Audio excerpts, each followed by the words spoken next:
Death in Brunswick. Scene 1. Exterior, suburban street, Brunswick. It's a hot morning in an industrial Brunswick.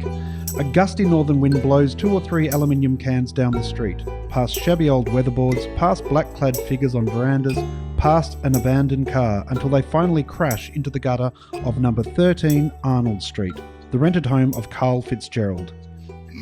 Interior, Carl Fitzgerald's house. Rays of light struggle through a bamboo curtain illuminating the face of Carl. Outside, the sound of cans banging in the gutter intensifies. Carl's eyes flick open. They look very bloodshot. He rubs at them, then looks over towards the window. The cans roll back and forth. Carl struggles out of bed. He's clad in a black t-shirt, tight black Levi's, studded leather belt, and looks extremely shell-shocked. He pulls on his rippled-sole boots. Carl walks into his kitchen. The sink is piled with unwashed dishes. Stacks of unread newspapers and advertising brochures are leaning against discoloured walls. He does a double take. Lying outstretched on the floor is a woman's body, her head buried in the oven door. Oh my God. Mother, is that you? Are you all right? Oh, hello, dear. Up already? Yeah. What are you doing in there?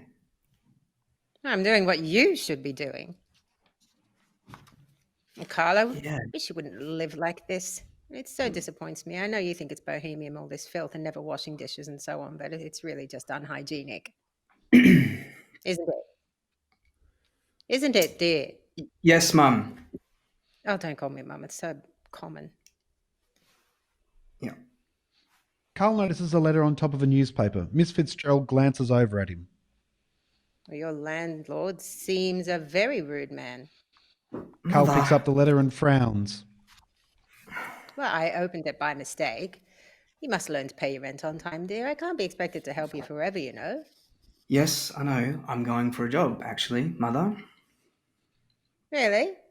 Well, that's wonderful news. It's just a short stay this time, dear. And no more than a week. A week? Oh, you won't even notice I'm here. Exterior, rock and roll club. Carl wipes his hands on his clothes, then glances at the newspaper ad. And at the club. The place looks very seedy. Interior, club pool room. Carl walks in a gaudy lit room. A young Greek girl, Sophie, is leaning over a pool table playing a shot. Next to her, another girl, Carmel, slightly older and taller. She sips from a bottle of beer. Tony, a large man in his 20s with tattoos down his arm, watches Sophie play her shot. Carl looks at Tony, then at the ad. Mr. Yanni Vulgaris? What do you think? Do I look like him? I don't know, mate. I've never met him. Yeah, maybe. Who are you, smartass? My name's Carl Fitzgerald. I've come about the job for a chef here. Oh, chef. Yeah, Yanni will like you all right. Come on. Interior, Yanni's office. So, you can cook, huh? Yeah. I've got some references here if you want to see.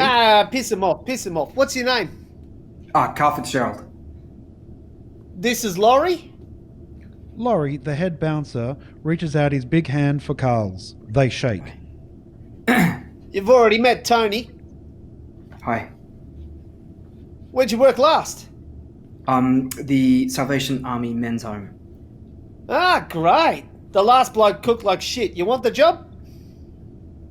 Oh, can I see the kitchen first? Oh, Christ, what's the diff? Interior club kitchen. Carl and Yanni enter the kitchen. Carl involuntarily reels back. A perfume of mouse shit, garlic and leaking gas meets his nose. Well, this is it. It's got everything you need, no probs. Tony upstairs does the ordering and buying. You do the cooking. Right.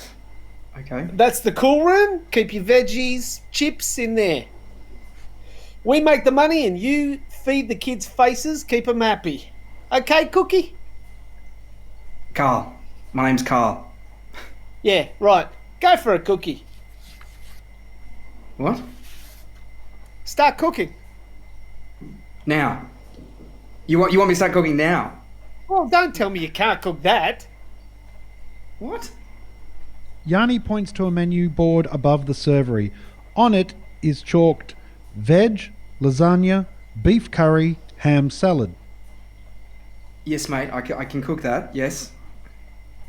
But But what?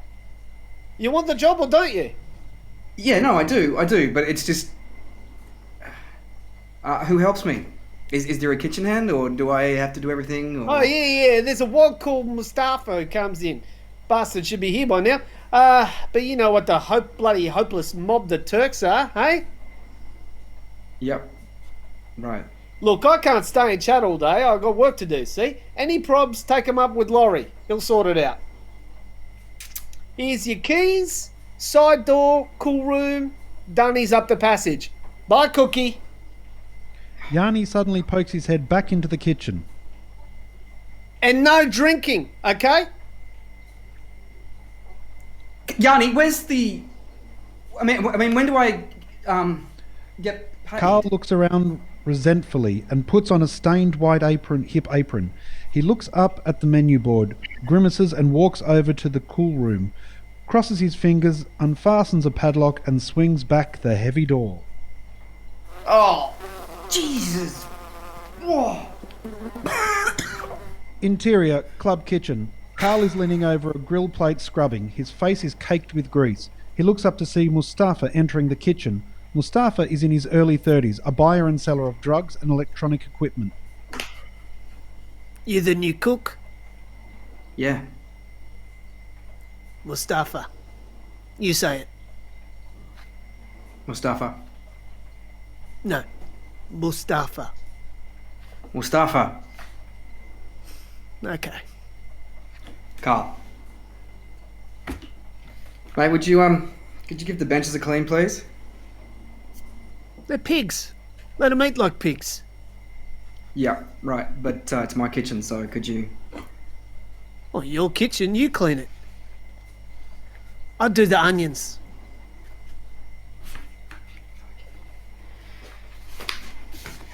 Have you seen this bloody rotten beef they're giving me?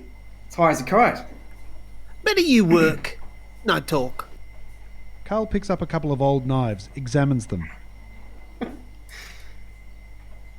And what am I supposed to do with these, mate? I mean...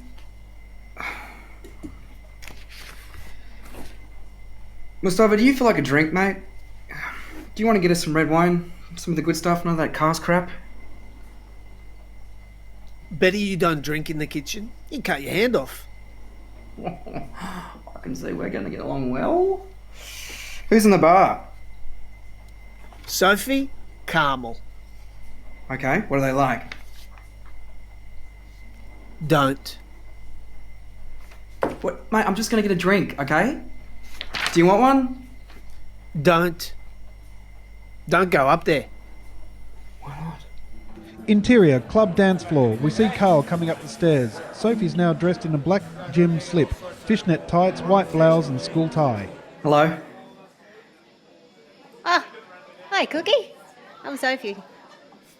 Carl. Carl reaches his hand out. Sophie looks a little surprised. She shakes his hand. Are you all right? I was wondering if I could have a drink. Staff aren't allowed to drink. Yeah, I know, but, so? Yeah, what do you want? Tequila and ginger. Carl looks at her outfit. Jesus, Sophie. What are you getting around like that for? Especially in this joint. Yeah, well, Yanni turns around the other night and he goes, All you barmaids are going to wear school uniforms, help bring the customers in. Right. Do you like working here? It's all right. Sophie hands him his drink. Thank you. Listen, I'll never get through just on the one tonight. How about bringing us down another when you get a break? You've got lovely hazel eyes. Did you know that? Yeah. Okay, Cookie, why not? Carl takes a large sip of his tequila when suddenly a huge hand wraps itself around his hand and the glass. Laurie sculls the drink in one gulp and brings the glass back down on the bar. You know the rules. No drinking. Laurie straddles his long legs over the bar and slides down next to Sophie. He feels her backside up, smiles. And piss off, Cookie. This belongs to the management. Got it? So hands off. Oh, fair go, mate. That's sexual harassment, mate. What? What did you say? That's harassment, sexual harassment. You could get reported for that. Sexual harassment, my ass. Downstairs. Or else we'll get a freaking pie machine. Interior, club kitchen. Carl is scraping food off plates and into a garbage bin. Hey, Mustafa, what do you think of her? Sophie. Greek girl's no good. Everyone give it to her. Everyone? Yeah, right. Have you given it to her? I'm married. All right. Oh, Laurie's a heavy bastard, isn't he? It doesn't scare me.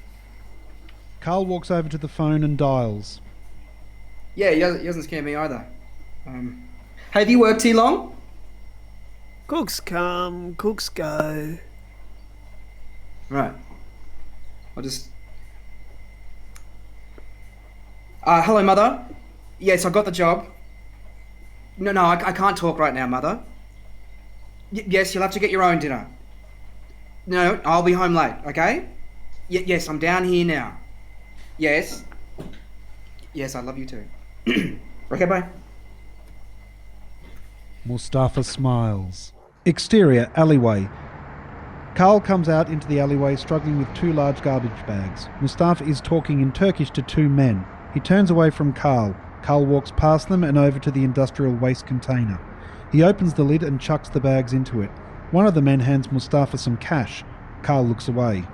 Interior, club kitchen. Carl walks back into the kitchen. Sophie enters and hands him a drink. Hey, thanks for sticking up for me, but you want to watch out for Laurie. He's a real bastard. Yeah. You're not with him. You two, are you? Oh, that big sock? No way.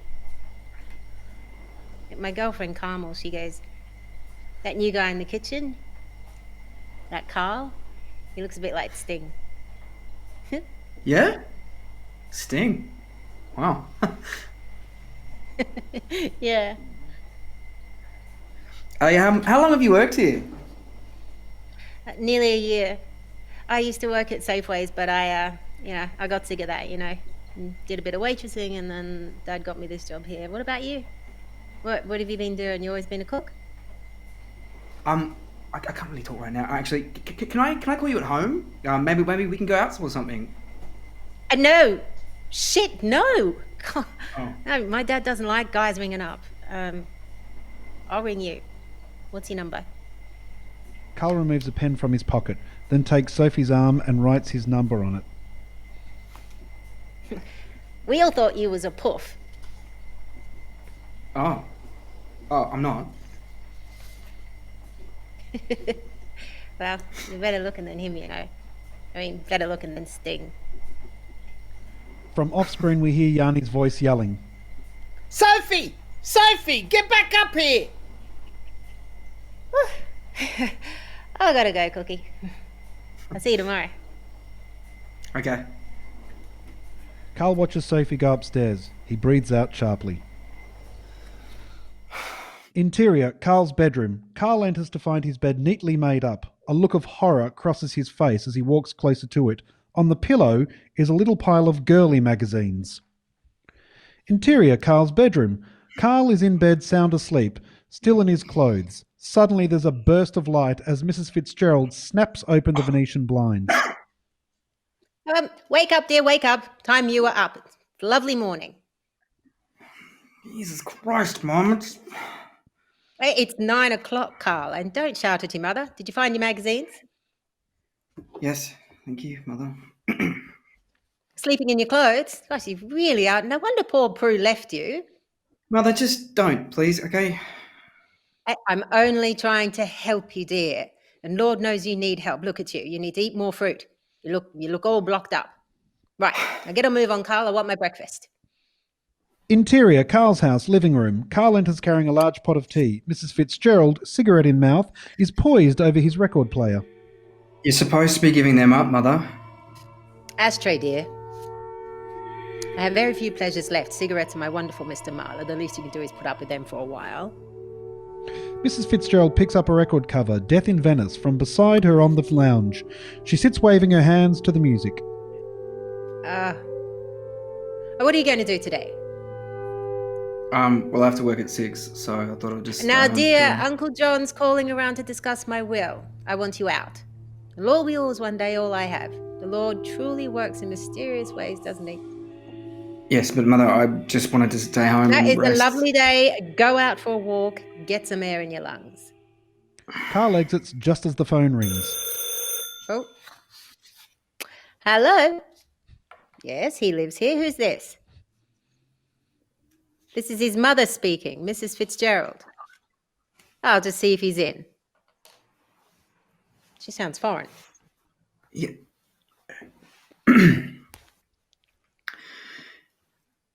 Sophie? Hi. Hi. I rang earlier this morning, but your mum answered and she said you were out. Right. Yeah. What are you doing? I'm at my Aunt Martha's looking after my cousin Con. What are you doing? Nothing much. Just sitting around thinking about you. Oh, yeah? Listen, I've got to take Con to the movies.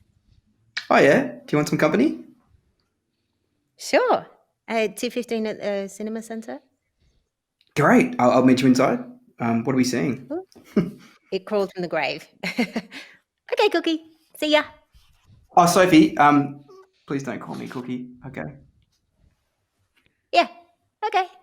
See ya. Okay, bye. Carl puts the phone down and unconsciously does a little dance. Mrs. Fitzgerald looks surly. Cookie. Really, Carl. What do you see in them? You're a terrible disappointment to me. She's exceedingly common, I can imagine. Interior, Carl's house. Carl sees his mother's shower bag hanging on the doorknob. He rummages through it, takes out a bottle of liquid makeup and experimentally dabs it onto his cheeks. Pleased with the effect, he applies some more. Interior, Carl's room. Carl, neatly attired in black jeans and shirt, glances around for his leather jacket. It's nowhere to be seen. Mum, where's my leather jacket? Why don't you wear that nice Harris tweed coat I bought you from George's? It's in your bottom drawer. Carl opens his chest of drawers. There, neatly folded up next to his shirts, is his leather jacket. Carl picks it up. Under is a publication titled What It Means to Be a Catholic.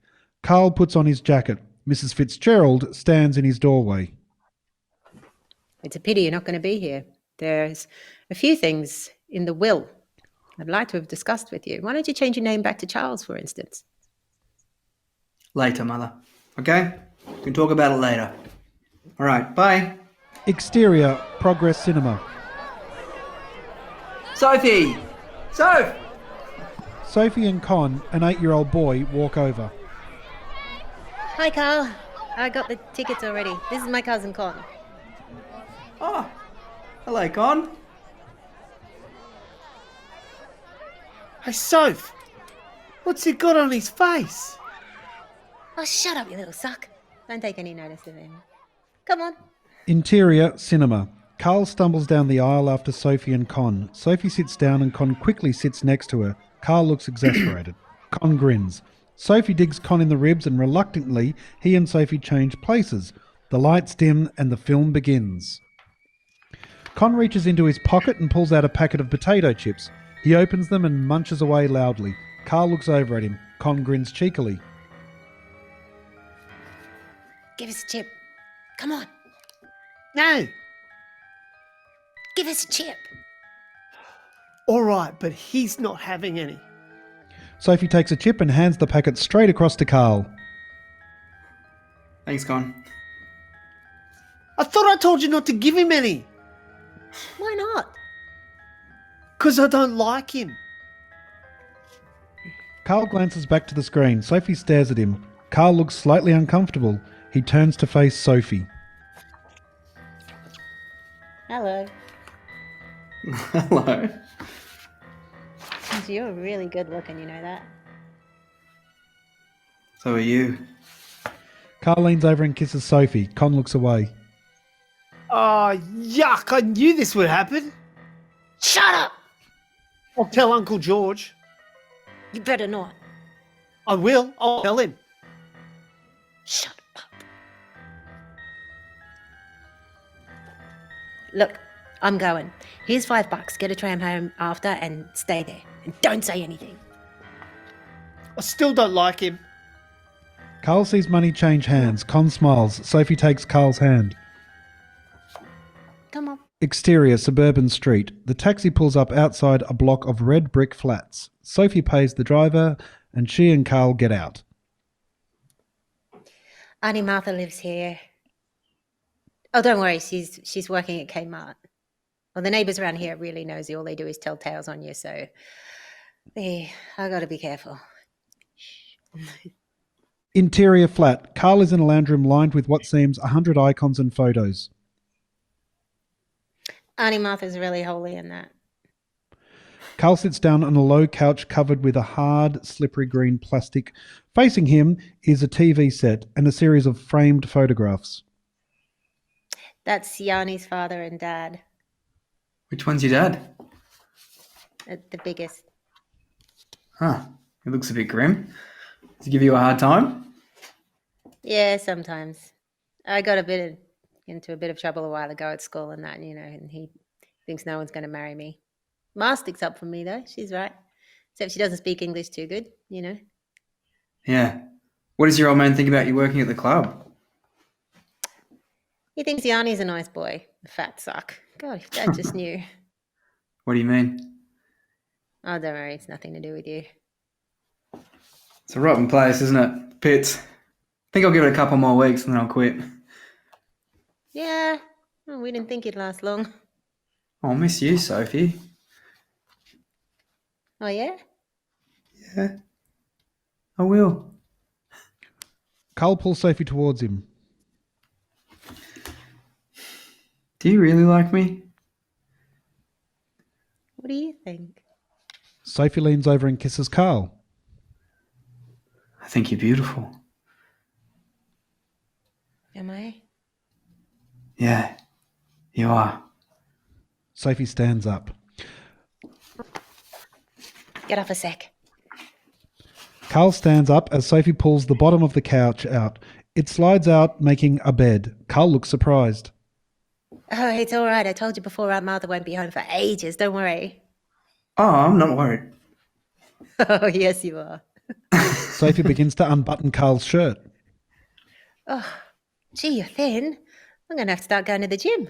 What? You don't need to do anything. Go anywhere. You look great, Soph. Carl pulls Sophie towards him. How come I didn't meet you years ago? Oh, I don't know. Probably because I was still in school. Sophie smiles, then pulls off her t-shirt and unclips her bra. But you've met me now, haven't you? Yes, I have. Oh, hang on. Sophie undoes her jeans, revealing a pair of dark blue cottontails pulled to her waist. Carl reaches over to remove them. Sophie pushes Carl's hands away. Don't, it's awful. I hate it. Well, what? What do you hate? What's the matter? I can't wear a bikini. Don't look cold, please. Sophie leans over and pulls the rug over the two of them. Okay, now you can take them off. Carl quickly looks under the blanket. Surfaces. Soph. Oh my. Sophie, it's beautiful. No, honest, I love it. Carl disappears under the blanket again. He tosses off his shoes, then struggles to pull off his jeans and underpants. What are you doing? I'm a little shy too. Oh, God. Gee, I really like you, Carl. Sophie rolls over and sits on top of Carl. Carl's hands grip the lounge. So. Oh, hang on, I've still got my t-shirt on. Oh, forget your shirt, Carl. Sophie. Oh, Carl. Carl. Oh, you feel so good. You've got Sophie. Oh, Carl. Oh, Carl. Carl. Sophie. Oh. Oh. Oh. Oh. Did you Oh. You did, didn't you? Yeah, I sure did. That was really nice. Oh, Sophie, it was great. It was really great. I loved it. Let's do it again. Oh, no, sorry. I gotta go to the toilet. I can't go on the pill. It makes my boobs ache.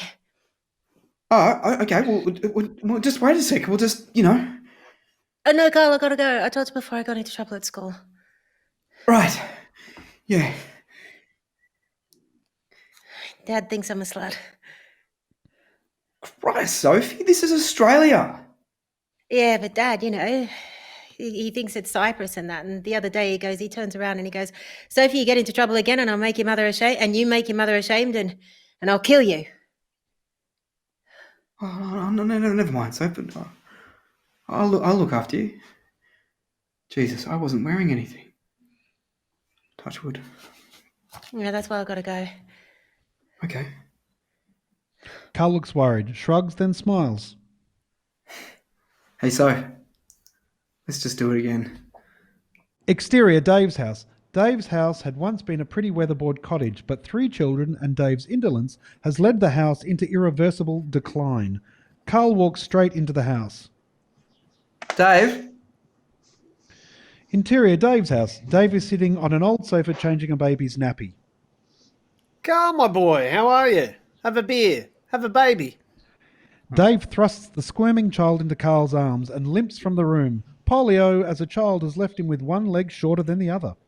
The room is large and sunny, but very untidy. Political posters line its walls, a mixture of third world politics and feminism. A dartboard hangs on a hook. Dave comes back holding 2 cans of beer in one hand and a plate of sandwiches in the other. Where's June? Don't worry, she'll be a while yet. Sit down, relax. Dave takes the baby into another room.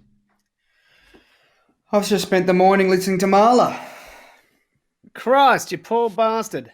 How long is she staying? A week. Dave enters, grabs a packet of cigarettes behind the record player. A week? You'll never make it. I thought she had a crook ticker. Yeah, well, you should have seen the breakfast she put away this morning. Dave pulls some darts out of the board. What are we up to? You owe me $1,585.32. Carl nods. Dave hands him the darts. Carl chucks a dart. It misses the board and sticks into the door. Dave grimaces. I've met this Greek girl, Sophie. She's gorgeous. She looks like one of those movie stars from the 60s, like Gina... Lola Brigida. Lola Brigida. Yes. Brigida. Yep. Carl throws a couple more darts. Misses again. Dave shakes his head. How old is she? She's beautiful. She's really beautiful. How old is she? And she really likes me. How old is she, Carl? 19. I think I'm in love, though. Take it easy, mate. Last time you were in love, you got married. When did you meet her? Dave throws a dart. It strikes the board near dead centre. Yesterday. Then it's really serious then. Oh, don't, Dave. You're like a chook in a thunderstorm sometimes. I don't know, mate. So, how's the boneyard? Dig up any good stiffs lately? People used to have picnics there once. You ought to come down sometime. You'd like it.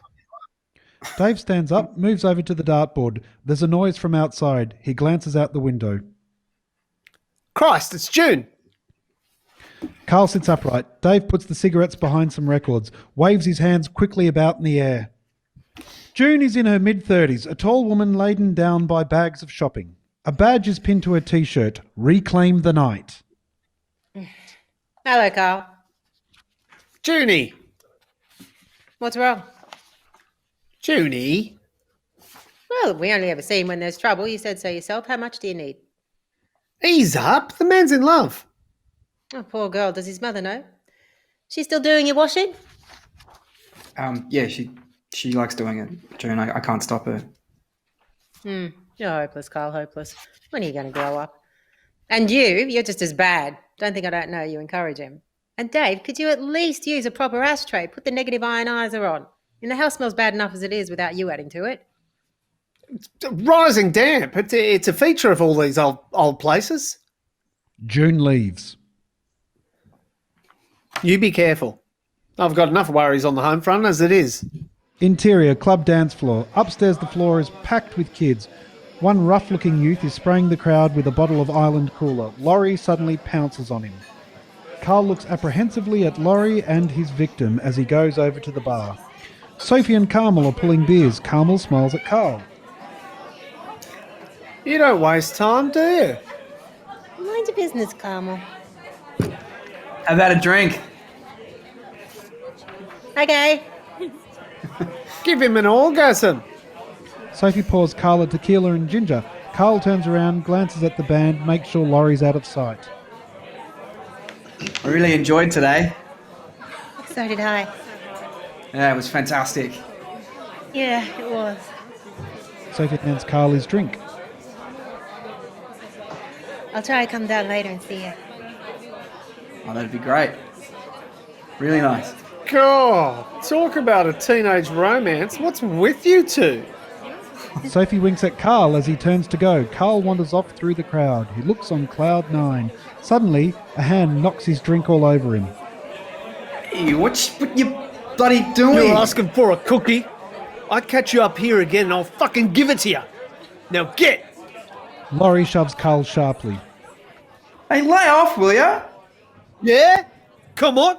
Come on. Laurie pushes Carl's shoulder. You're full of shit, mate. Piss off. Interior, club, ladies' toilets. Out with it. Come on.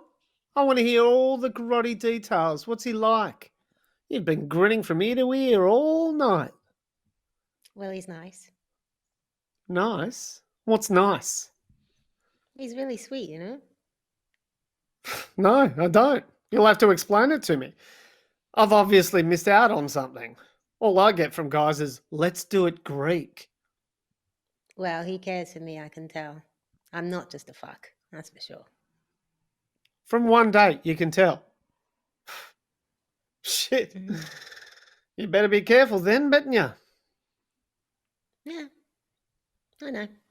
Come on. Pity. Interior, club dance floor. Sophie and Carmel come out of the loo. Suddenly, Yanni appears behind them, one hand feeling each girl up.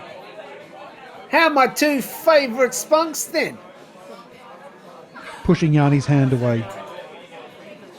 Great till you turned up. Your dad and me had a real good talk. Yanni turns Sophie around to face him. Goes to kiss her. She turns her cheek. Yanni squeezes one of Sophie's breasts. Interior, club kitchen. Carl places a cloth kit with his name inscribed on the outside on the bench and unwraps it. A vast array of kitchen utensils and knives are inside. Hey, Mustafa, you wouldn't happen to have anything, would you? Like, just a little something. Come on. Maybe later. Sophie walks into the kitchen carrying a drink. She gives it to Carl. Here, cookie. You make trouble for all of us. Sophie goes upstairs. Carl walks awkwardly into the kitchen over to the phone. Yes? What is it, Mum? Yeah, I know. I'm working. Yeah, I'm well aware of that. You're always sick, okay? The alley door slides open. Two anxious-looking youths enter. Mustafa looks over at them. Hey, you Mustafa? I'm a mate of Billy Costa's. Carl glances over at Mustafa. Mustafa looks at him briefly. Of course I appreciate what you've done for me. I do! Outside. Mustafa and youths go out into the alley. No, I do. I realise that, Mother. But can you just take a couple of becks and lie down? Bang! Suddenly Laurie and Tony enter via the stairs and rush past Carl and out into the alley. Laurie is heard yelling. I got him! I got him!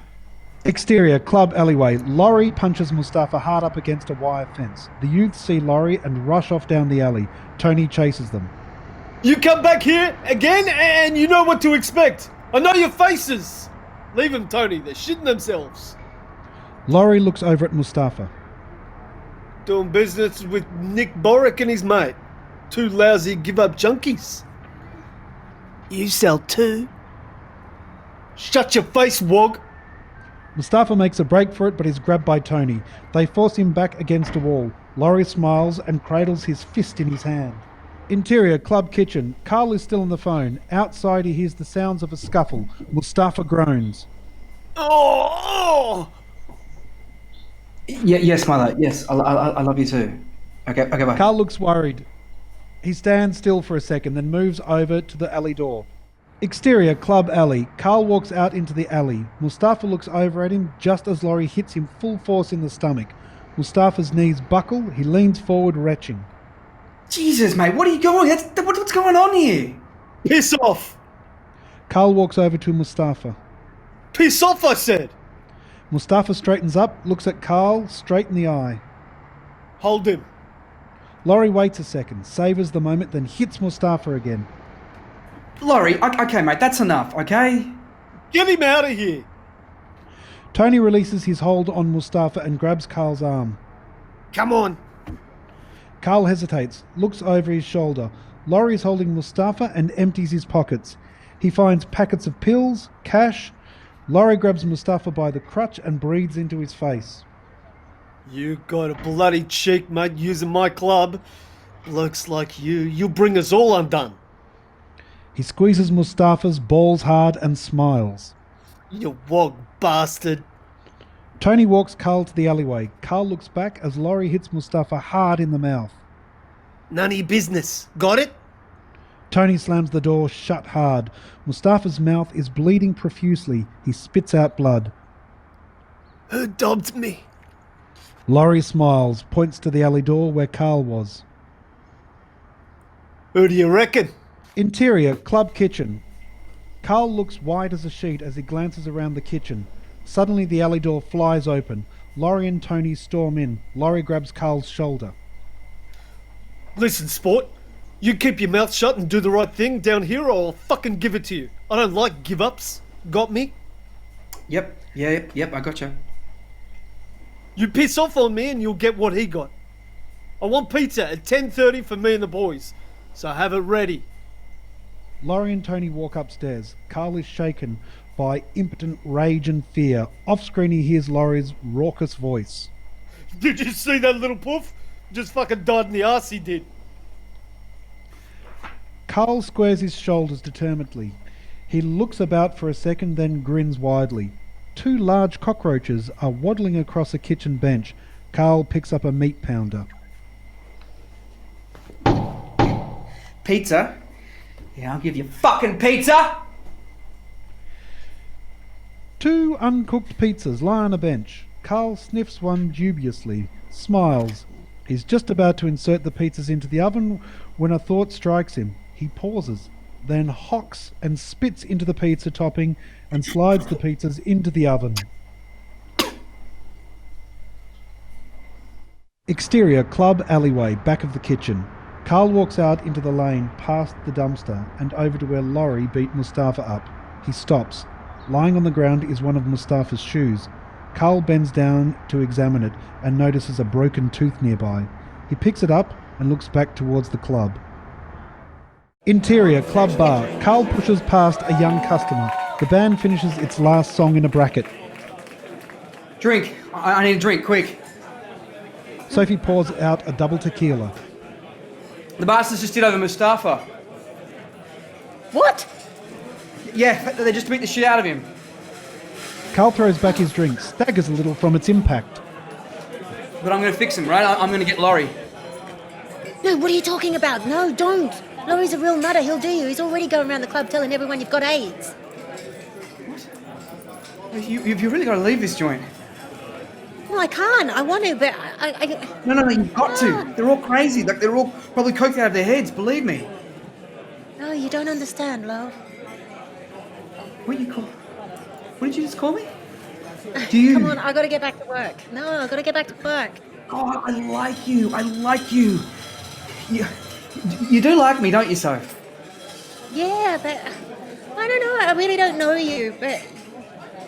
Okay, well, can I see you later? No, you better not. Carl leans over the bar and kisses Sophie passionately. No, I don't know. You better go. Interior, club kitchen. Carl opens the oven door, looks in. The pizzas sizzle away. He checks them, then satisfied lifts them out. They look surprisingly appetizing. Carl sniffs one dubiously. Looks good enough to eat. Carl lies the pizzas on a bench, then begins to cut them up with a rotary cutter. He swigs on a bottle of Chinese cooking spirit, sweet variety. Yanni and Laurie enter, followed by Tony. Where's that fucking tea, Cookie? Yanni looks coked out of his mind, a big grin on his plump face. He glances about the kitchen. You know something? This kitchen's a fucking disgrace. Where's our pizza? Hey, that looks alright. Yanni takes a big doughy wedge and stuffs it into his mouth noisily. He swallows. Shit. It's fucking not bad. Real spicy. Good one, Cookie. About time you cook something fucking decent. Oh, shit. No olives. Hey, no olives, Cookie. Yeah, well, there wasn't any, so... You dumb bastard, Tony. I forgot. Where's the chips? Listen, Yanni, who's going to clean up tonight? Because, I'm going to be flat out. And, when am I getting paid?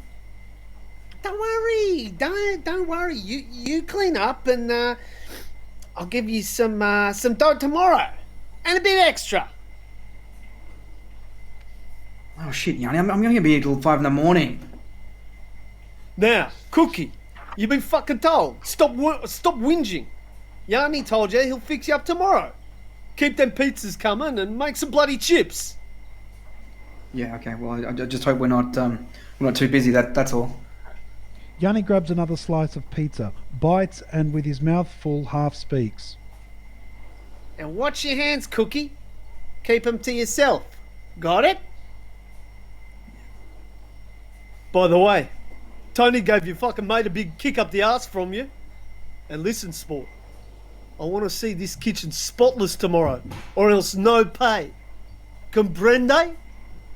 Interior, club, kitchen. Carl is at the sink finishing the last dishes. A large pile of clean plates are stacked up on a dish rack next to him. He goes to the stove and shuts off the exhaust fans above him. Sudden silence.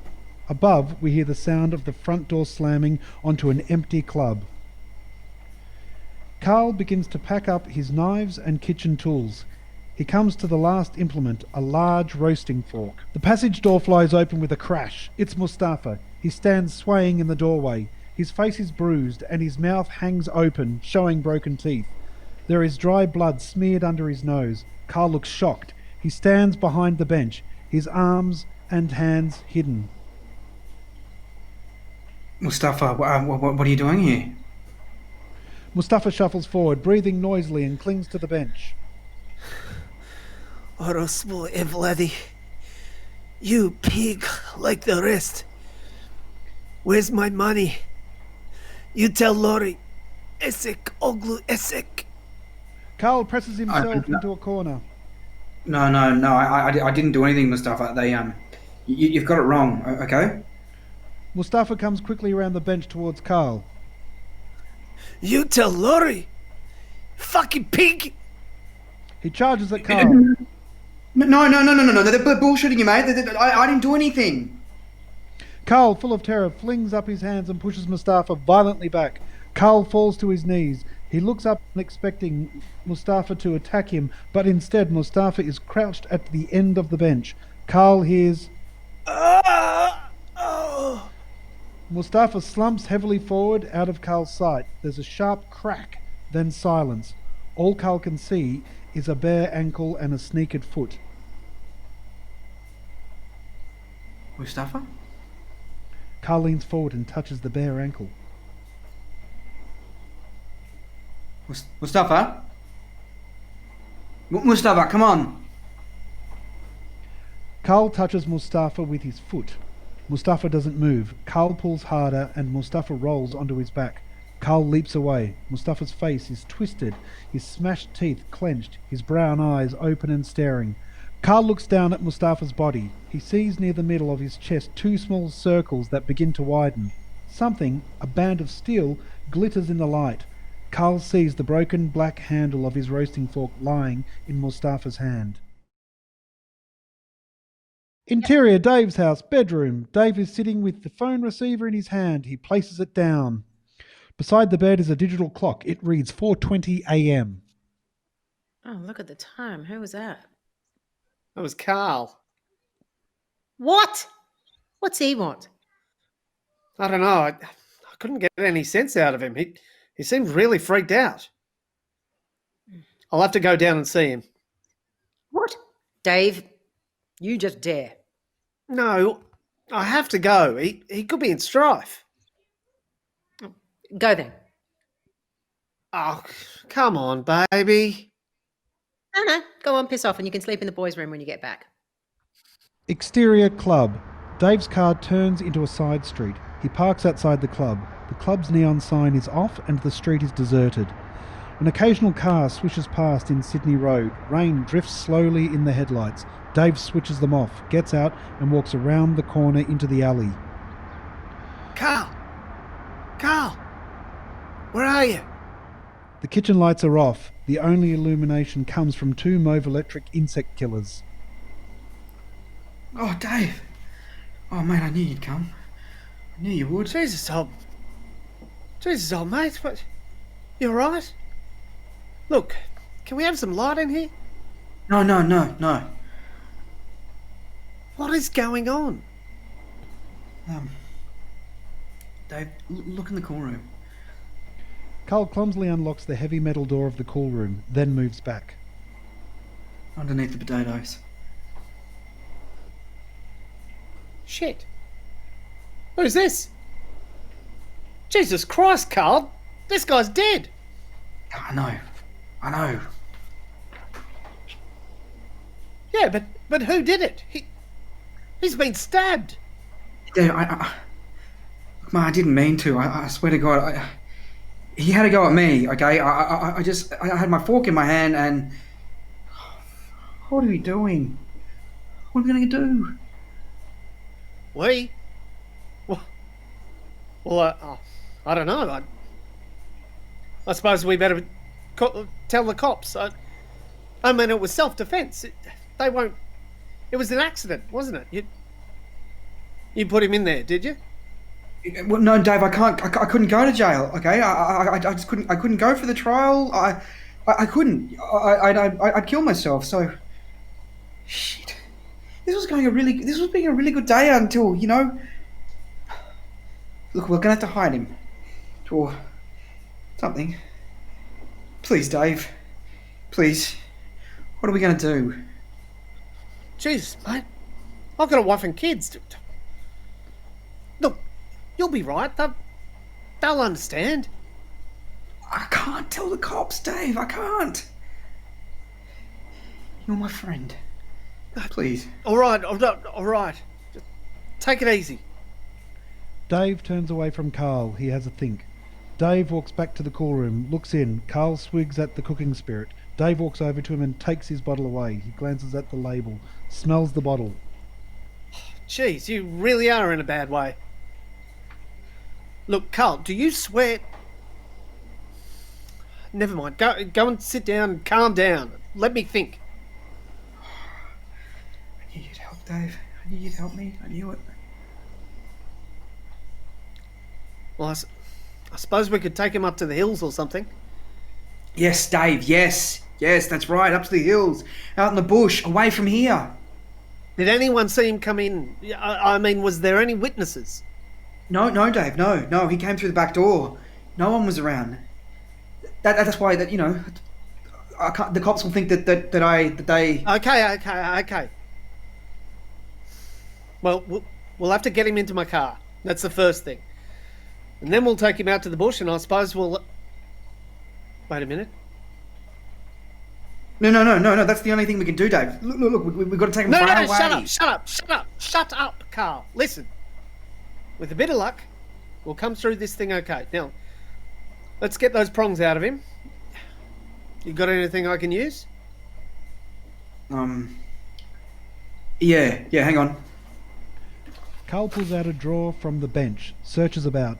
Dave drags the corpse out of the cool room by its feet. What about these? Carl holds up a pair of barbecue tongs. Yeah, righto.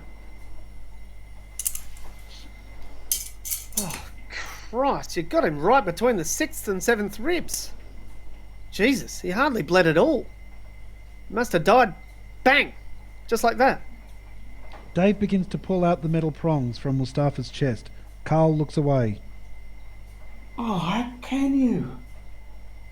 Could have been a surgeon's hands, mate. Dave pulls a little harder. Right, out you come. There's a sucking noise as the prongs start to come out of the body. If you want to chuck, do it now, not in my car. Exterior club, early morning. Carl sticks his head around the corner of the club. He sees the street is empty. Without turning his head, Carl speaks. Okay, come on. Carl, not realising how close Dave and his burden are behind him, yells as Mustafa's head hits him in the back. We see Mustafa's body has been wrapped in rice sacks and tied with twine. Go and open up the car. Dave hands Carl the car keys. Carl hurries to the car and opens the front door, then the back. Dave's lumbering after him, bent over almost double by the weight of the corpse. No, the boot! Christ, hurry, he's bloody heavy. Carl opens the boot, looks over at Dave. Dave manoeuvres the body into the car. There's a loud gurgle. Oh, Christ, Dave, he's still alive! Oh, don't worry, mate, that's just the fluids moving about inside him. Oh, God. Listen, we're not even halfway through getting this thing done. Take it easy. You do exactly what I say and we'll be right. Okay, yeah, I will, Dave. I will, I promise. I'm okay now. Carl turns away and Dry reaches. Christ. Exterior cemetery, early morning. Dave and Carl are carrying the body back through a moonlit patch of ground. Dave carries a torch over his shoulder and a tire lever tucked into his belt. Dave, he's getting heavier. Why is he so limp? I thought he went stiff. They don't get that way for hours yet, thank Christ. Right. Dave, he's getting heavier. Carl trips and pushes Dave forward. Oh, shit! Watch it, Carl! Sorry. Hang on. Dave shines his torch onto a headstone. D. Forenza. All right, this'll do. Put him down. Dave and Carl rest the body on a grave. I'll just go and get a shovel. You stay here and don't move. Oh, no. Let me come with you. Don't leave me, Dave. I don't want to stay here with Don't worry. He can't hurt you. Dave disappears between two large monuments. Carl looks about anxiously, then glances over at Mustafa's body. I'm sorry, Mustafa. I didn't mean to, mate. It was an accident. I promise. Carl sits with the body for a second longer, then stands up. Dave! He takes a few steps. Suddenly, he pitches forward and down. Exterior cemetery. Dave's returning with a shovel when suddenly he hears Carl's voice. Dave! Carl? Dave? Carl? Where the hell are you? Dave takes a couple more steps, then shines his torch down into an open grave. Carl stares up at him. Oh, good, you found her. Found who? Mrs. DeMarco. Who's Mrs. DeMarco? I don't know, but you're standing on her. What do you mean I'm standing on her? Where is she? Right below you. Oh, God, Dave. Oh, get me out, mate, get me out. Dave kneels down and heaves Carl out by his forearm. He's covered in mud and clay. Oh, let's just go home. Let's just leave him here. That's exactly what we're going to do, mate. Later, Carl shines the torch down into the grave. As Dave throws up the last few shovels of dirt, we see Dave's back stooping in the grave. His spade hits something solid. We hear the sound of metal scraping over wood. Right. Here she is. What are we going to do? I'm going to give Mrs. DeMarco a bit of company before her husband drops in tomorrow. We hear a loud splintering crash as the lid splits in two. Dave pulls up the sides as we see a long, yellow-grey tattered shape. Carl starts to shake. The torchlight wavers. Oh, Dave, don't. Hold it steady. Steady! No, don't. Well, I don't hear anyone complaining, do you? Dave bends and rips the cloth from end to end with the claw of the tie lever. The rotten shroud comes away easily. Oh, Jesus. We see a mask of brown, ragged parchment resting on a mat of grey hair.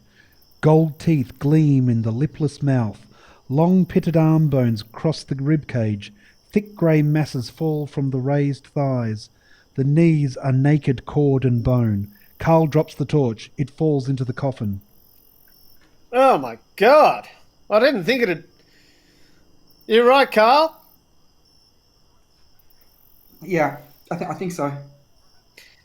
I'm going to have to make room for the other. You go away for a while if you like. No, I'm okay. Right then. We hear the heavy stamping of Dave's boots. There's the sound as of green branches splintering and breaking. Ah, Jesus Christ. Dave, what's that smell? Oh. Shut up. Go and get him. Carl, go and get him now. Carl stumbles over to the long, still bundle. He grasps the body's shoulder and heaves, but his strength is totally gone. I can't lift him! Well, fucking roll him. Hurry up. Carl shuffles forward on his knees, rolling the bundle to the edge of the grave. Right, let him go. I've got him. We see the body disappear into the grave and hear thuds and again the sound of metal on wood. Carl looks about anxiously as Dave hands up the shovel. Right, put it across the grave. Across it? How do you think I'm going to bloody get out of here? Carl does so. Dave's just a little too short to reach. He jumps slightly, then again, but loses his balance and falls back into the grave. He groans. Oh, my leg! My flaming leg! You okay? No, I'm not. You'll have to get down here and give us a bunk up. No, I can't, Dave. I'm not going down there. I can't do that again. Get down here! Carl climbs down with Dave's assistance. The two men stand in the grave. Carl looks terrified. What now? Bend down. Carl bends down facing the coffin while Dave climbs onto his back. Light from the torch bleeds out via a crack in the coffin lid. Carl moans. What about the torch? Don't worry about it. Dave heaves himself up and out, lowering his arm down for Carl. Carl clambers out. Dave begins shoveling dirt into the grave. Carl begins down and feverishly scoops up dirt with his hands. Hey, take it easy, Carl. We only want about 6 inches worth. That'll do. Now let's get out of here. Dave puts the shovel behind the headstone. Both look exhausted and filthy. Dave, what was that green stuff in the coffin? Fuck, I don't know. Mould, I guess. Jesus. They ought to burn them all. I thought it'd be just be bones. Don't worry. 11 tomorrow, they'll put it in Mr. DeMarco on the top, and I'll fill it in, and that's it. Exterior, Carl's house. Dave's old Holden pulls up outside. Will you be okay? I know you don't sleep too good. Well, I don't want to live like this anymore, mate. Look at me. Hey, you won't tell June about this, will you? What do you reckon? Anyway, I'm an accessory now. Are you supposed to go to work today? Oh, Dave, I couldn't. Well, you've got to. I'll come in with you. You'll be right. I'll pick you up after the funeral. I'll never forget you for this, Dave. Interior, Carl's house. Carl enters. He's covered in dirt and clay. He sees a shaft of light spilling out from his mother's room. Is that you, dear? Carl enters his mother's room. What's happened to you? I fell over. Oh, you should be more careful, dear. Oh, Dr. Lee was so sweet to come. He's such a good man, even if he is Oriental. I could always go to the hospital, you know. I don't want to be a burden to you. What are you talking about? I had a slight turn, that's all. What? Arrhythmia, I think it's called. I just got a bit of a scare, although it wasn't as bad as last time. I don't want to worry you, dear. Mother! Oh, Mother, I'm so sorry. Carl sits on his mother's bed, holds her hand. I'm sorry. You should have... And now, dear, let's pray. You know, God has sent us this affliction for a reason, to bring us closer to him and to each other. Carl sinks to his knees beside the bed. His mother's hands formed in prayer. Miss Fitzgerald picks up her rosary beads.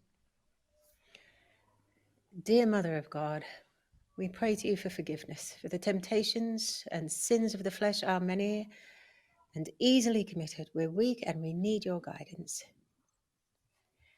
Hail Mary, full of grace, the Lord is with thee. Blessed art thou among women, and blessed is the fruit of thy womb, Jesus. Holy Mary, Mother of God, pray for us sinners, now and at the hour of our death. Glory be to the Father, and the Son, and the Holy Spirit, as it was in the beginning, is now, and ever shall be, world without end. Amen. Amen. Carl and Mrs. Fitzgerald cross themselves. How blessed I am to have a son like you. You're staying here, Mother. Oh, I don't want to be a burden to you. You're not. My pills, dear. My bag's in the kitchen. The one's labelled Cardavassin. And be a good boy and make me a cup of tea while you're out there. Carl turns to go. Oh, you've got the number of the parish priest in case we need him. Exterior, Dave's house, backyard. Dave limps out into the yard, bare-chested. June's hanging up nappies, her back rigid and her face averted. Dave carries an old rolled-up newspaper. He's still smeared with clay. Morning. Oh, Christ, look at you. You're covered in... What is it? Mud. Oh, it's even in your hair, and you stink. Oh, I can smell you from here. What were you doing, playing in the sewer with him? Dave is standing next to the kitchen tidy. He turns slightly and slips the newspaper into the bin. As he does so, we see one prong of a kitchen fork protruding from the paper. Dave goes to move towards June. Oh, keep away. Oh, and you've buggered your leg again, I see. Well, don't expect any sympathy from me. You've been out boozing with him again, haven't you? No, babe, I swear I didn't have a drink. Look, Carl was in a bit of trouble, and What kind of trouble? Come on. What kind of trouble? Oh, I've got to get to work. No, you stay right here, Dave. Dave! Dave! June, I can't. Please. I said, what kind of trouble? All right, I'm going out. I'm going out to the Brunswick Working Women's Forum and we'll be discussing your kind of crap. You can bet your life on that. God, June, you can't talk about our private life in public like that. Jesus. Hey, it's about time we women got together and stopped all this male bonding bullshit. Bloody men. You stick together like maggots. June turns and marches off. Interior, club, kitchen. Carl is at the kitchen. Dave is in the cool room. Dave? Dave, where's my fork? Don't worry. I got rid of it. Now, sure you'll be right if I leave now? Yeah, I guess so. I mean, it does look like nothing's ever happened here. That's how it should be, mate. Suddenly, Yanni's voice is heard. Oh, Cookie, you look awful. Who's your mate? You want a job? This is, Dave. Yep, through here. Come on. Bring him through, Laurie. Laurie enters, leading a woman, and a little boy follows. Listen, Cookie, this is Mustafa's missus and kid. You know Mustafa? Well, he hasn't been home in that, and I was telling them that we hadn't seen him. Isn't that right? Carl is dumbstruck. He looks to Dave. Mrs. Kuyak bends to the boy and whispers in his ear. My mum says you seen my dad, Mustafa Kuyak. Cookie don't know nothing, do ya? Listen, kid, don't worry. Tell your mum that he's probably out somewhere getting whacked or something. Mrs. Kuyak bends to the little boy. He speaks in Turkish. Her eyes glisten. Aslan speaks directly to Carl. Do you know my dad, Mustafa Kuyak? Yeah. I... Come on now. Cookie's busy. Laurie grabs Mrs. Kuyak's arm and begins to push her out the kitchen. Leave her alone, Laurie. What? What did you say? He said, leave her alone. Who are you, arsehole? I'm his mate. You tell your mate to watch his mouth, or else. Laurie grabs Mrs. Kuyak's arm tighter. Dave takes a step towards Laurie. Let her go. Hey, take it easy, Laurie. Nobody wants any trouble. Hey, let the lady's arm go. Laurie looks at Dave, smiles and lets Mrs. Kuyak's arm go. He gestures for them to leave. Mrs. Kuyak and son do so hesitantly. You'll keep Turkey. Don't think you won't. Listen, Cookie, I've got some bad news.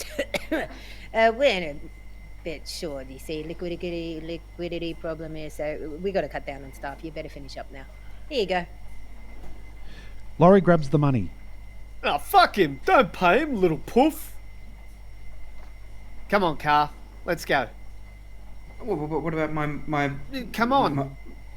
Carl walks up behind Dave, and as they pass Laurie, Dave quickly and neatly elbows him in the solar plexus. Laurie collapses to the floor, winded. Oh, you bastard!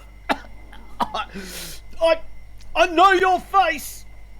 Dave smiles and picks Carl's money out of Laurie's fingers. Haven't you learned? Don't touch things that don't belong to you. Piss off, Cookie. You ratchet round here. Better get yourself another heavy. That one's all wind. Exterior, club, side street. Aslan speaks to Carl. My mother says thank you for your kindness. You don't know where my father is? Dave shakes his head. Mrs. Kuyak speaks sharply in Turkish. She looks back at the club, then takes her son's arm and nods goodbye to Carl and Dave. Carl watches them go up the street, then he turns briefly to Dave. Give me the money. Carl? Give me the money. Dave hands him his wages. Carl runs up the street.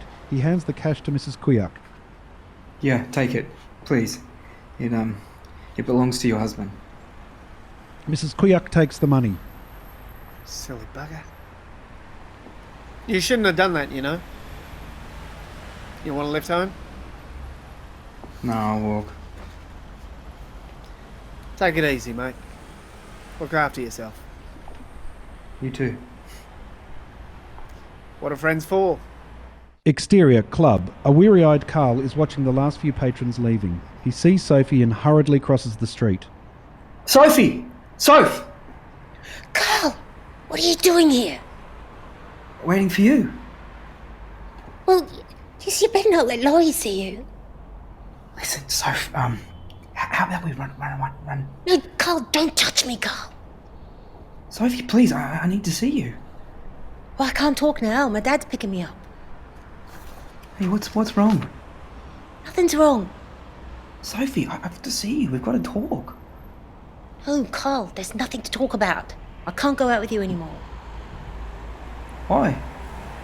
Here's my dad. I've got to go. Soph! Mr. Papafaragos's old Valiant pulls up. Sophie walks over to the car, then turns and gives Carl one last look.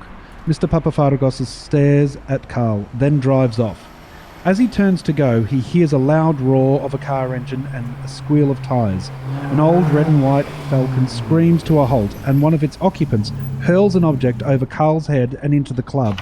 Carl is thrown to the ground by the force of a loud explosion. Fire bursts through the club windows above him. The car quickly accelerates, mounts the footpath and tries to run Carl over. Carl jumps out of the way and the vehicle careers off down the street. Carl no sooner picks himself up when the large figure of Laurie looms around the corner. He sees Carl. You bastard! You fucking bastard! No, Laurie, it wasn't me. I didn't do anything. Carl races off down the street. You're dead, Cookie! Hear that? Dead! We'll find ya! Run, bastard! Run! Interior, Carl's house. Mrs. Fitzgerald's room. Carl shakes his mother violently. Wake up, Mother. Wake up. Mrs. Fitzgerald mumbles, turns over. Carl throws her clothes into a suitcase. Wake up. Come on, wake up. Mrs. Fitzgerald suddenly sits bolt upright. She sees Carl gathering up her belongings. Oh, Carl, what's happened? What's happening? Where am I? We have to go, Mother. We have to leave. Well, it's a house on fire. What's going on? They think it's me, Mother. I know they do. They're going to kill me. Carl wraps his mother in a blanket and helps her up. She looks shaky. Well, who is there? Exterior, Carl's house. Carl helps his mother into the taxi. Mrs. Fitzgerald still looks in a state of shock. Oh, my tablets, Carl, my tablets, and my bag. Carl holds up his mother's bag. Where are we going, dear? To your place, Mother.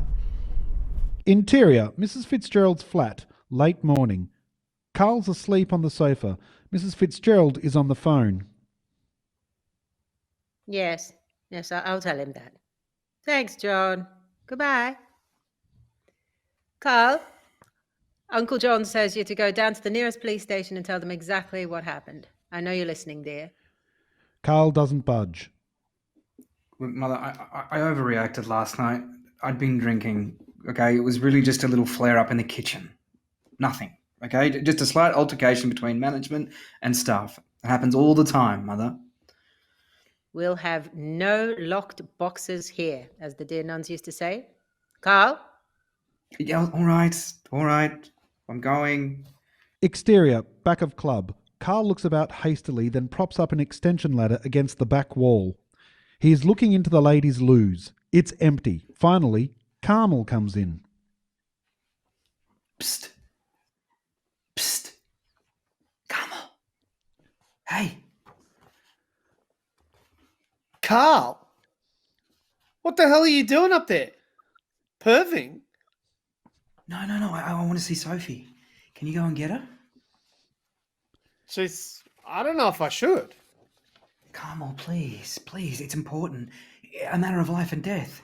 Can you tell her that, please? Carmel stares up at Carl, then turns. Okay. You wait here. Carl waits anxiously. Carmel enters and stands on a toilet. She holds up a card to Carl. He stretches his arm out. What's this? It's a wedding invitation. They've already gone out. Sophie says that's it. It's final.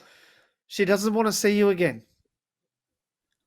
She can't marry Yanni. Not Yanni, not that fat slug. Oh, Carmel, you're her friend. We've got to stop her, Carmel. We can't let her ruin her life. Oh, you'd rather ruin it for her instead, huh? I love her. You're weird, Carl. Weird. Please, Carmel, please. Okay. The Brunny Baths, 5 o'clock tomorrow, Arvo. I'll have her there. The rest is up to you. Thank you. Interior, Mrs. Fitzgerald's flat. Carl accidentally knocks over a vase of flowers as he enters with his extension ladder. He waits to hear his mother's tirade, but nothing happens. You all right, dear?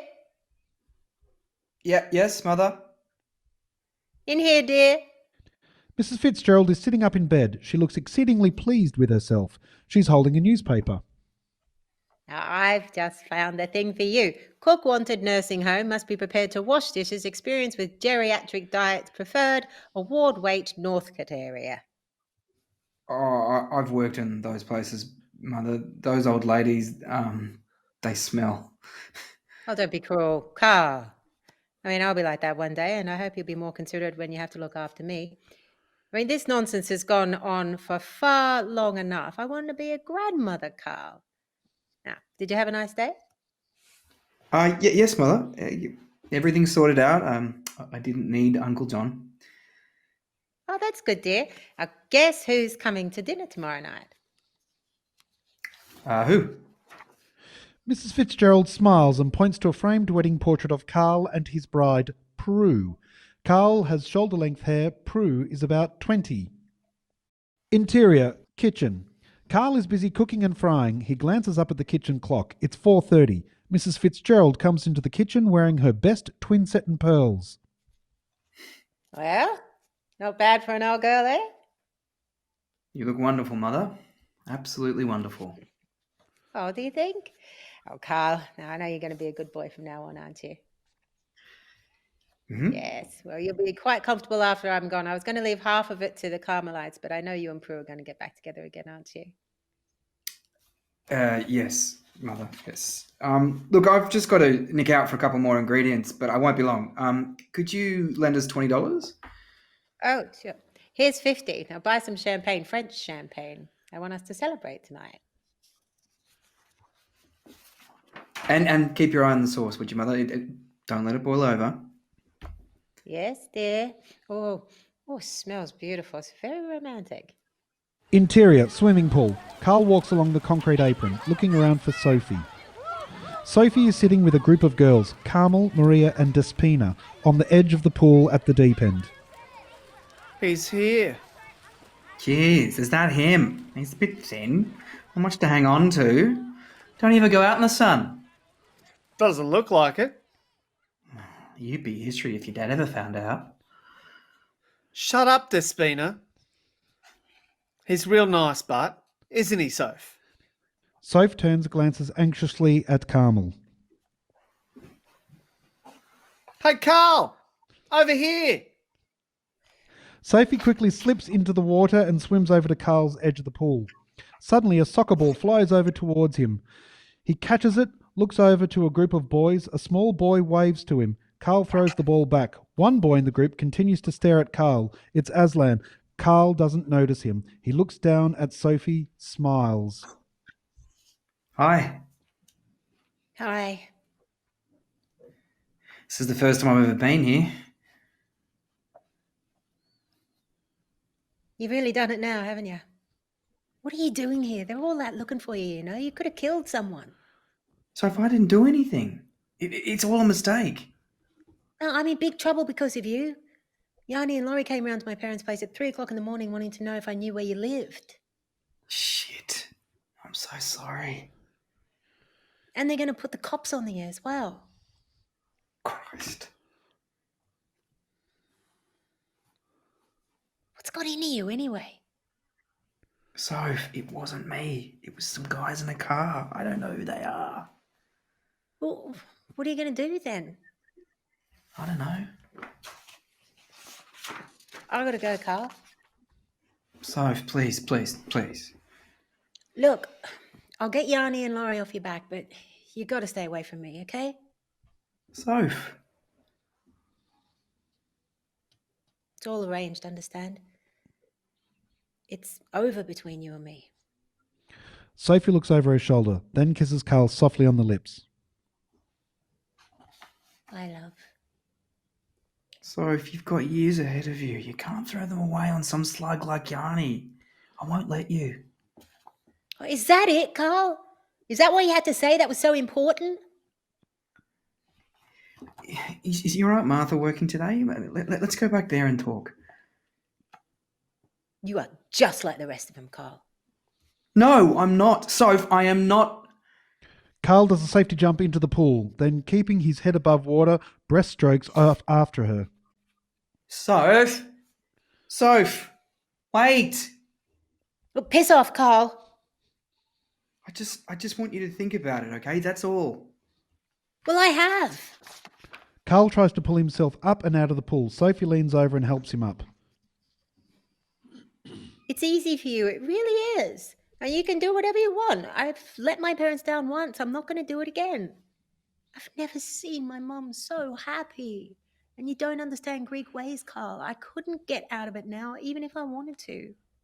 Soph, I really like you. I do. Oh, why are you saying all this? What do you expect me to do? Run away with me. We'll go up north. I can get a job cooking anywhere. Please, Soph. Just leave me alone, Carl. Just leave me alone. Sophie walks over to the ladies. Carl follows her. She goes inside. Sophie. Soph. Carmel looks at Carl, then walks past him into the ladies. Carl paces up and down. Carmel comes out. She's crying, Carl. Happy? Shit. I didn't mean that to. I'll be outside. Don't. Go home. Leave her alone. Exterior, Brunswick Baths. Carl puts on his sunglasses, walks down the steps of the pool. Suddenly, two men grab him and bundle him into the back of a hotted-up, two-toned Falcon. Interior, car. Carl is sandwiched between two rough-looking men. The car accelerates back and out onto the street. No one speaks. Carl looks about nervously. He glances out the window and back. He should know where Mustafa is, because Mustafa and him work together at the Bombay Club. Yeah, let's take him to a back street and beat him up. I think we should drive him out to Jacana, beat him up out there. He No. knows where Mustafa is. Jacana's too close. Let's take him further out, really scare him. Oh, look at him. He doesn't look scared. Hey, talk. Talk! There must be a mistake, okay? I just want to make it perfectly clear that I haven't done anything, okay? You've got the wrong man. Shut up. We got the right man. We got the right man. A figure in the front seat, next to the driver, turns around. It's Aslan, Mustafa's son. Shit. Turkwan takes Carl's sunglasses. Talk. Hey, can you just be careful? They're Ray-Bans. Turkwan snaps them. How come you give his missus money, eh? I didn't. Oh, don't shit me, mate. What's he saying? Talk! I didn't. Why? Why you feel sorry for, huh? You a good fairy? What's them bloody bastards done with him? Where is he? Where's Mustafa? Talk. I don't know. I don't know, okay? I don't know anything. You bullshit us. You be sorry. Turkwan flicks open a knife. Turk 2 pulls one from his shoe. Maybe we cut your nose off. Maybe your balls! Ah, what do you think, eh? They all look at Carl. Turk 2 hits Carl hard in the face. It was Laurie. Laurie? Yeah, the big bloke who works at the club. Leather pants, gold chains. I saw him beating up Mustafa, okay? And I tried to stop him. I did, I promise you. And that's all I know, okay? I don't know what happened to him after that. That's the truth. What did he say? He says it was the big bouncer Laurie who beat Mustafa up, but he doesn't know what happened after that. Why are we wasting time? I'll make him talk. It's the truth. It's the truth. I promise. It better be. Exterior, club. Interior, car. The Turk's Falcon is parked outside the club. I knew it was that Laurie, that bastard Laurie. I'll kill him. You go in, bring him out. We do the rest. Well, I told you I can't go in there. They'll kill me. We could do it for them. You got 10 minutes, okay? You don't come out with him, we come in, get you both! Okay. Aslan, we avenge your father.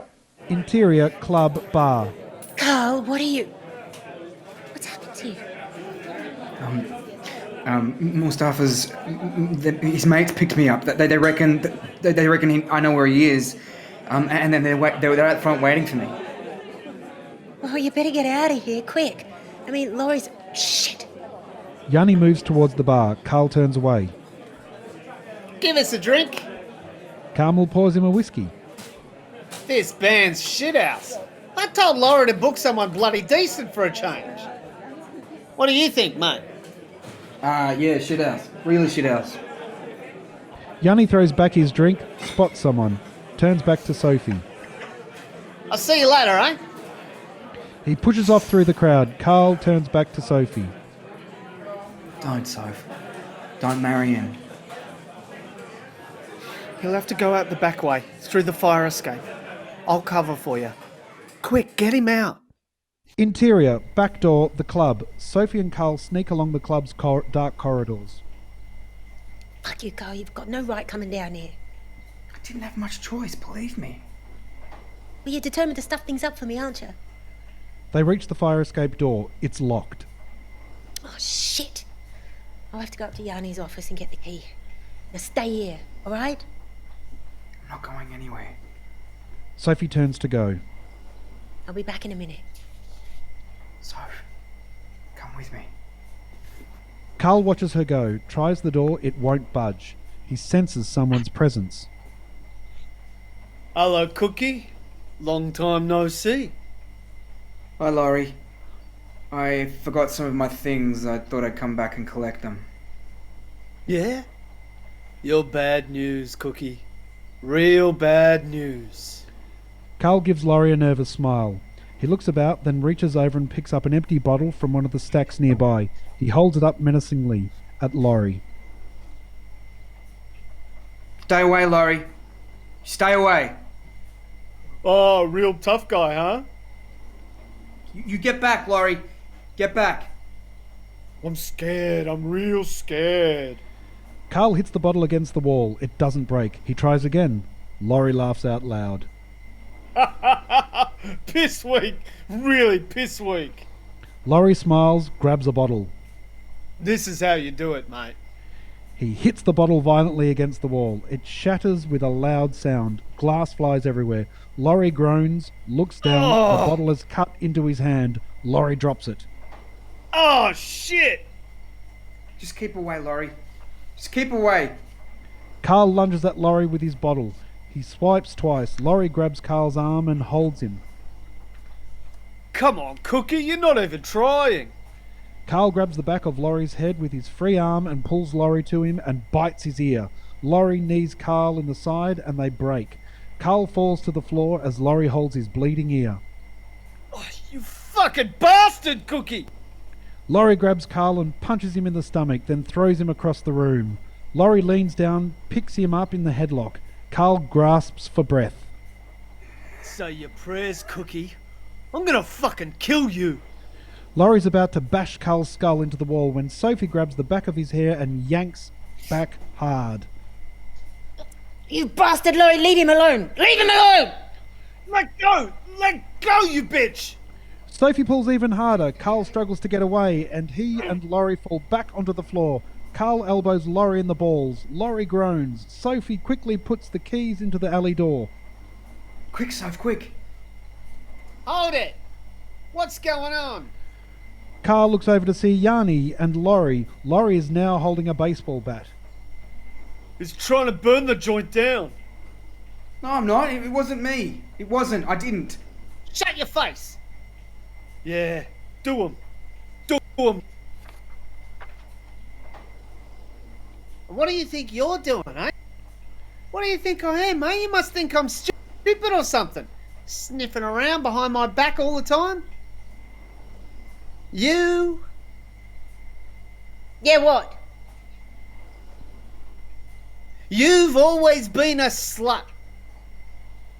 I told me dad that before. Yanni says something in Greek, then spits in Sophie's face. He turns to Carl. You fucked her. You marry her. She's yours. Whore. Sophie defiantly wipes Yanni's spit from her face. Come on, Carl, let's go. Hey, wait, just a second. You don't think you can talk to her like What? that? Don't think I can what, eh? Piss off, Cookie, before I change my mind. Come on. Sophie grabs Carl and they both slip into the alley. Fuck you, Yanni, you weak prick. Leave them, Laurie, they're shit. Exterior alley. Carl and Sophie head down the alley. At the end is a high cyclone fence. Carl looks back. Laurie is hobbling along after them carrying the baseball bat. Sophie begins to climb the fence. Carl starts up too, but finds it's hard going. Come on. Come on.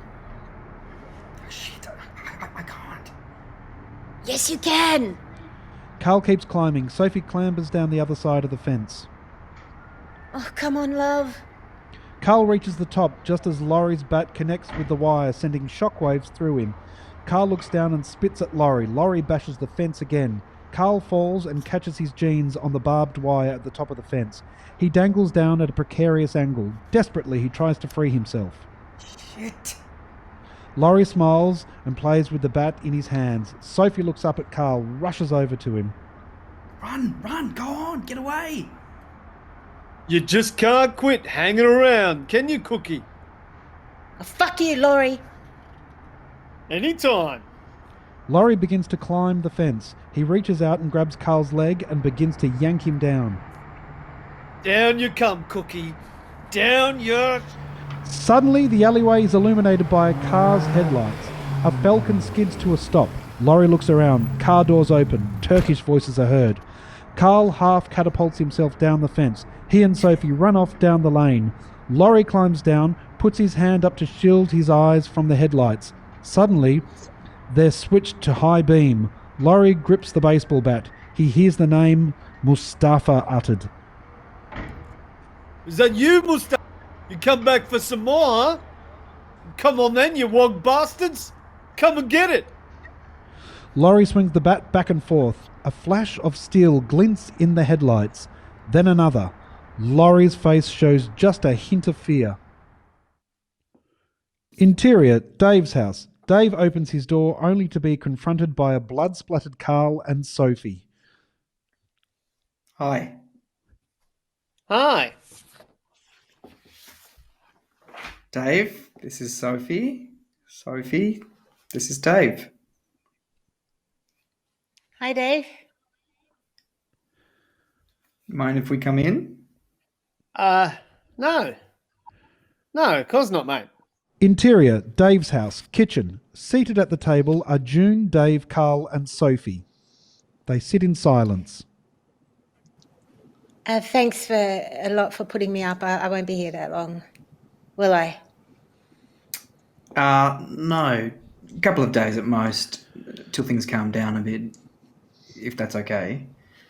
Sure, that's fine, Junie, isn't it? Have you told your mother yet, Carl? No, not yet. I just had a little time with her. She's got a couple of funny ideas about migrants, you know. Oh, that's okay. I was born here. Right. Why don't you just tell her the truth for once? Oh, no, I couldn't do that. She wouldn't like it. How old are you, Carl? She's been sick. Well, you've got another problem as well, haven't you? Have you told Sophie you're still married? I was getting around to that. Sophie looks at Carl, gets up and walks into the backyard. Dave, I think it's time you and I did the dishes. Exterior, Dave's house, backyard. Sophie flings feed to the chooks while Carl shuffles about. I haven't seen her for ages. Yeah, sure. Trust me, it's over. Okay, it's finished. I'm getting a divorce. Interior, Mrs. Fitzgerald's flat. Carl enters to see the dinner table set for 3, but only 2 places have been used. He looks over towards his mother's room. A shaft of light emanates from it. He walks slowly towards it. Dear Mother of God. Carl listens. Mrs. Fitzgerald is kneeling heavily, her eyes on a small picture of the Virgin. I know it's my fault the way he is. I mean, we spoiled him when he was a little boy. I couldn't help it. He was such a dear, such a sweet. But then he grew up. He wouldn't do what I wanted. He was so naughty. And then his father passed away. I couldn't control him. Holy Mother, I know he would have been a better man if he'd finished university. Oh, look at Dr. Lee. These beautiful suits. Now he's a chef. I know he hates it. Oh, he looks so tired, the poor boy. Let him be happy, please. I mean, he's rude to me, but he can't help it. I'm an old woman. I nag him. Maybe it'd be better if it happened soon. Mrs. Fitzgerald suddenly looks up. Mother, I'm sorry. I really am. Interior, church. Carl and his mother enter. Mrs. Fitzgerald makes her way towards the front of the church. She waits at a pew. Carl helps her in as the priest enters. The congregation stands, the organist builds to a finale. We begin today's Mass in the name of the Father, the Son, and the Holy Spirit. Amongst us today, we have people who have committed adultery, lied, stolen, had an abortion, perhaps even perpetrated an act of violence against a neighbour. Now, as victims, we may find it hard to forgive those people who have stolen our video recorders, slept with our wives and husbands, and assaulted us. But we must. For today, we are praying to the God who is all-knowing, all-forgiving. Mrs. Fitzgerald looks across to Carl, smiles. Carl fidgets. Today's reading comes from the Gospel according to Matthew. Then Peter went up to him and said, Lord, how often must I forgive my brother if he wrongs me? Carl looks about absent-mindedly. As often as 7 times? Jesus answered, Not 7, I tell you, but 77 times. 77 times. This is the word of the Lord. Thanks be to God. Everyone sits except Carl, who stares up at the stained glass window. Suddenly the sun shines overwhelmingly through it and onto him. Now, my dear brothers and sisters, I'd like to say a few words to you about forgiveness. Yes, forgiveness. Mrs. Fitzgerald looks up at Carl. He looks transfixed. She tugs at his pants. Jesus, sit down there. Sit down. For Christ is the judge of judges, but not a judge like our earthly judges. No, he is beyond the corruption of those we see about us today. What happened to Mass, Mother? Shush, dear. This is how it is now. He's a heavenly, all-merciful, all-forgiving judge. Yes, all-forgiving. Your Holy Father will forgive anything. The bigger the sin, the bigger the forgiveness. Even a heinous sin like murder. Carl looks over at his mother. Mrs. Fitzgerald smiles. The taking of a human life. Now, isn't that a wonderful thing? A sin like that, washed away in the holy blood. Light starts to surround Carl like a fiery cloud. Now let us remember our dearly departed, those who have left us and this life to share their eternal salvation with their heavenly Father. We pray to God in the knowledge that we will all one day be reunited by his love on that great day of judgment, when once again we will meet the dead in the flesh, face to face. Carl turns to see the man next to him in the light. The man grins and holds out his hand. It's Mustafa. May God's great light and mercy shine upon us all. Carl takes Mustafa's hand. Peace be with you. And also with you. And also with you. What are you doing, dear? Are you all right? Exterior, church. Oh, can we get a taxi? I know it's not far, but I don't think I can. Of course, Mother. Carl raises his hand in a lordly gesture. A cab stops immediately. Carl helps his mother down the steps. Interior, taxi. Kyle, I hope you weren't offended by what I said before. What was that, Mother? I mean, you know, about that girl ringing up. No, Mother. You can't offend me. You know, I only want what's best for you. And, you know, they're all cheap and common and not your type at all. Yes, Mother. Mrs. Fitzgerald looks on the seat next to her. On it is a Sunday paper headline. Headless body found in garbage bin.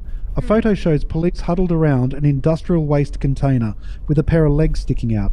The alley looks like the one outside the club. Oh, what's the world coming to? Poor man. I mean, he's probably just out for a stroll, doing no harm to anyone. I suppose you never know when the good Lord wants you. No, Mother. Well, you seem so much more relaxed after church, dear. I knew you would be. Wish I could say the same. Oh, just you wait, Mother. When we get home, I'll sit you down, you can put your feet up, and I'll bring you a nice cup of tea. Interior, flat, living room. I'll put on your favourite music, Mother. Carl puts on the soundtrack, Death in Venice, on the stereo. Just be a minute. Thank you. Well, Prue can't be expected to work, you know. Yes, Mother.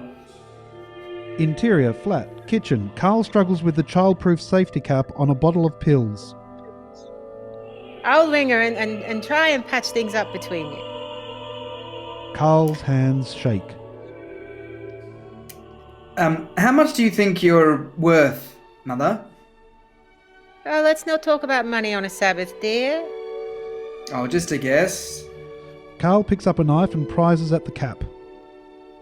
Well, I'm not quite sure. The knife slips and cuts Carl's finger. Shit. Oh, are you all right? Yes, Mother.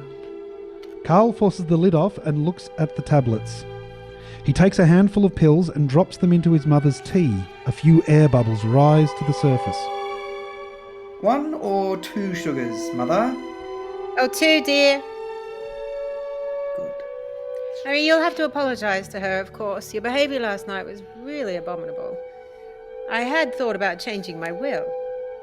Carl picks up the mug containing his mother's tea. He grips it tightly. You haven't, though, have you? Oh, of course not, dear. Charity begins at home, they say, don't they? Carl hands his mother her tea. But what's this? Oh, Carl, you should know better than that. Never in my life have I drunk tea out of a coffee mug. Carl hastily pours the tea into a cup and saucer. Could you make a guess, Mother? Just, how much do you think I'd inherit? Well, your grandfather's money alone is well over $100,000, so... Carl walks into the room carrying an elegant cup and saucer. He looks in shock. What? What money? Well, he left it in the trust for you. I haven't touched a penny of it.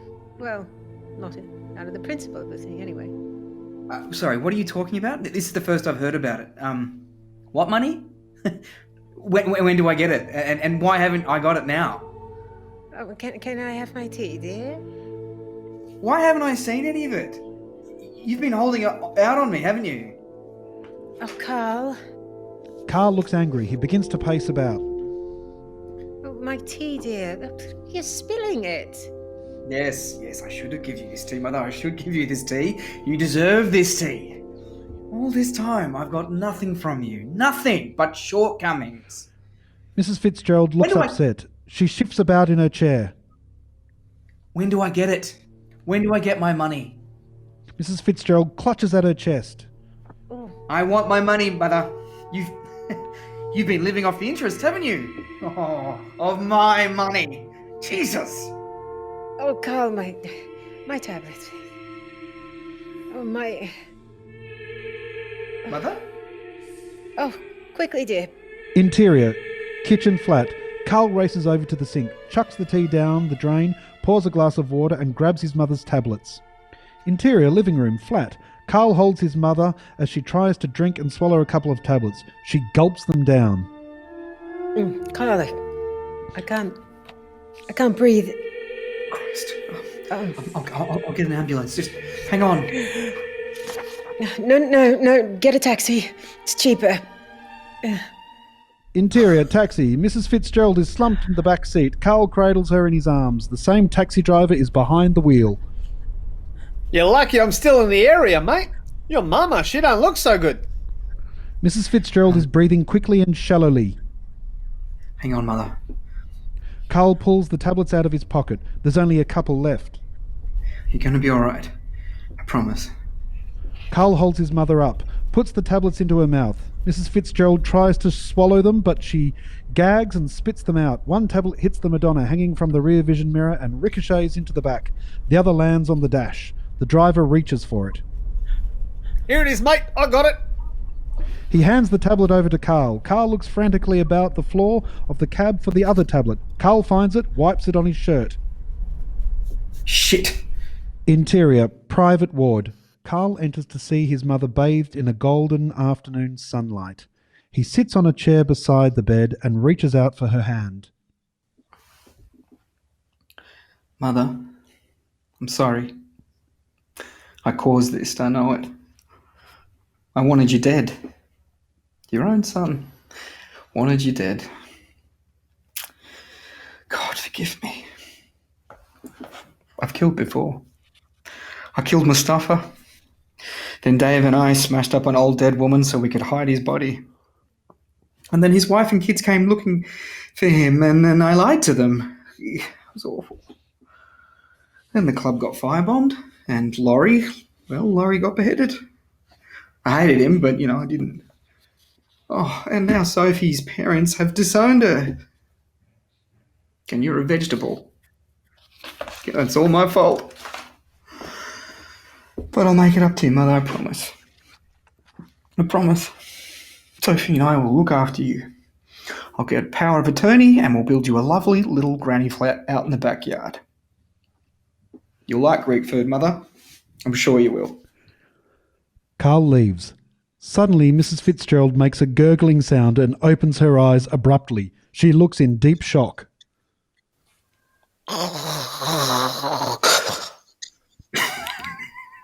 Exterior, street in Brunswick. Carl and Sophie are walking along hand in hand. Mrs. Fitzgerald is ahead of them in an electric wheelchair.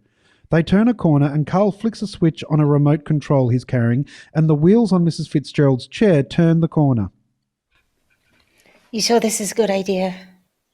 Yes, we're making a new start all round. A clean slate, as Mother used to say. It's time for the future in-laws to meet each other. Oh, I don't know, Carl. Dad's still pretty mad. Yanni made him pay for the reception, the church, the priest, and everything. It was all pre-booked. Cost him a packet. Yeah, don't worry. You just leave it to me. Oh, this is it. Carl and Sophie stop outside a small brick terrace. Mrs. Fitzgerald continues on down the street until Carl reverses her back. Together they go up the front path. Sophie pushes the front doorbell. It plays the opening bars of Beethoven's Fifth. Sophie looks anxiously at Carl. It'll be fine, I promise. Mr. Papafargos is as huge as his photo in Aunt Martha's flat portrayed him to be. He stares at those assembled before him. Mr. Papafagos, we haven't met before, but I'm Carl Fitzgerald, and this is my mother. Unfortunately, she's paralysed from the neck down. And Sophie, already. So. Hi, Dad. Now, look, I know there's been a little ill feeling between us, a little misunderstanding, but I'm sure we'll... A little misunderstanding, huh? Little misunderstanding. Go to hell. Mr. Papafargos forms a massive fist, swings back his arm, then King hits Carl square in the jaw. Interior reception centre. The camera pulls back from a close-up of a smiling Carl, now in a neck brace and a dinner suit. He's seated at a bridal table with the background of Leonardo da Vinci's Last Supper painted on the wall behind, minus the disciples. Carl downs a glass of ouzo. To his left and right are Sophie, Mr. and Mrs. Papafargos, Mrs. Fitzgerald, a Greek Orthodox priest, Dave as the best man, colour coordinated with the bridesmaids, including Carmel and 3 Greek groomsmen. Everyone at the bridal table jostles for position. We hear a Greek photographer's voice.